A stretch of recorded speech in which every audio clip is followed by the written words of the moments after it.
Hello good evening friends. हम आज बात करने वाले हैं यूक्रेन के टूरिस्ट वीज़ा के बारे में।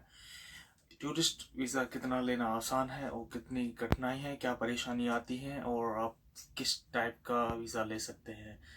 देखिए, मैं सबसे पहले टूरिस्ट वीज़ा के बारे में बात करूँगा आपसे कि टूरिस्ट वीज़ा आप कितनी आसानी से यूक्रेन का ले सकते हैं इंडिया से।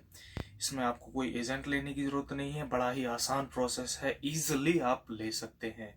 आपको चंद थोड़े से डॉक्यूमेंट्स की ज़रूरत पड़ेगी आपको और आप आसानी से ले सकते हैं। तो मैं आपको वो डॉक्यूमेंट्स के बारे में बताना जा रहा हूँ और क्या प्रोसेस होता है वो पूरा बताने जा रहा हूँ टूरिस्ट वीज़ा के लिए।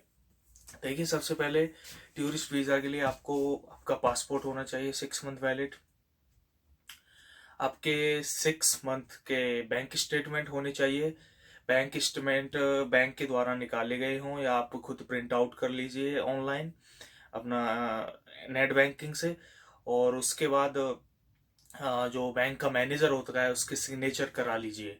उसके स्टैंप होना चाहिए बैंक का और बैंक के सिग्नेचर होने चाहिए। उसके बाद ही आप उस डॉक्यूमेंट्स को सबमिट कर सकते हैं, स्टेटमेंट को।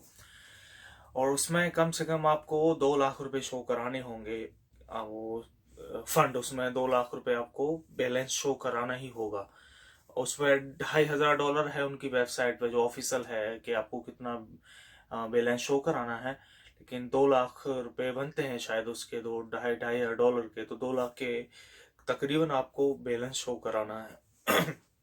दूसरा, आपका 30,000 यूरो का इंश्योरेंस होना चाहिए। तो इंश्योरेंस की कॉस्ट होती है मेरे ख्याल से 3 से 5 हजार रुपये। आप अगर आप 28 दिन का वीज़ा लेते हैं, 28 दिन का टूरिस्ट वीज़ा मिलता है यूक्रेन का, तो आपको इंश्योरेंस कराना पड़ेगा 30,000 का, 30,000 यूरो का, सॉरी।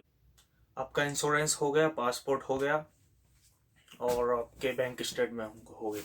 तीसरा, आपको चाहिए होटल की बुकिंग्स। अगर आपको कोई यूक्रेन से इनवाइट नहीं कर रहा है, यूक्रेन का सिटीजन, तो आपको होटल की बुकिंग दिखानी पड़ेगी। बेटर है कि आप किसी यूक्रेनियन सिटीजन आपको इनविटेशन लेटर भेजे। ये बहुत ही बड़ा फायदा होगा क्योंकि वीजे और रिफ्यूजल के बहुत ही कम चांसेस रह जाते हैं। होटल अकोमोडेशन से भी हो जाता है, जो होटल की बुकिंग आप लोगों को दिखा देंगे उससे भी काफ़ी हो जाता है। लेकिन बेटर है कि आप किसी यूक्रेनियन सिटीजन के द्वारा ये इनविटेशन लेटर मंगाएं। अगर आप नहीं मिल पाते हैं तो बहुत सी एजेंसियां हैं जो यूक्रेन में यहाँ से जो आपको इनविटेशन लेटर भेजेंगी। आप उनको शायद कुछ $100 या कई तो $50 में भेज देंगे इनविटेशन लेटर। तो ये आपके लिए फायदेमंद हो, आप कैसा चाहते हैं। लेकिन होटल से भी हो जाएगा कि आप उनको पूरा होटल दिखा दीजिए। और दूसरा है एक कवर लेटर। आपको कवर लेटर बनाना पड़ेगा कि आप यूक्रेन किस किस सिटी में घूमेंगे, कितने दिन कहाँ रुकेंगे, कहाँ से कहाँ जाना है।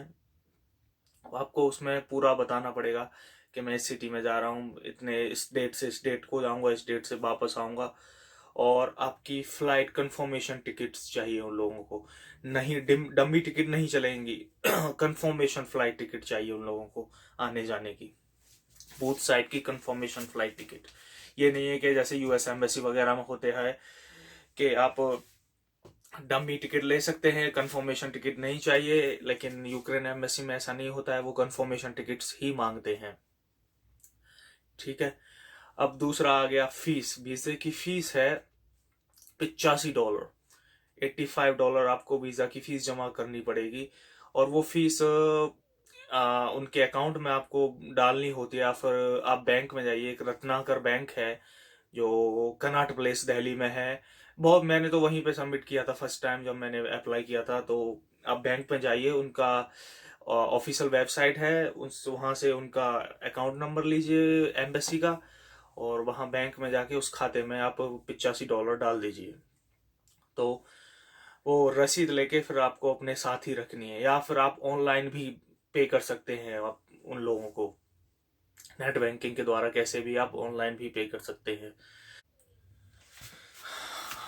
आपने ऑनलाइन पे कर दिया, उसके बाद अब आपको वीएफएस विजिट करना पड़ेगा। वीएफएस में ये सारे डॉक्यूमेंट्स लेके, आपकी पेमेंट स्लिप, आपने वीज़ा का फीस पे की है, ये सारे डॉक्यूमेंट्स लेके आपको वीएफएस विजिट करना पड़ेगा। वीएफएस में आपका $1,500 फीस होगी, जो सारे डॉक्यूमेंटेशन का वो पूरा चार्जेस लेते हैं लाने ले जाने का, एम्बेसी पूरा पूरा जिम्मेदारी उनकी होती है डॉक्यूमेंट्स की।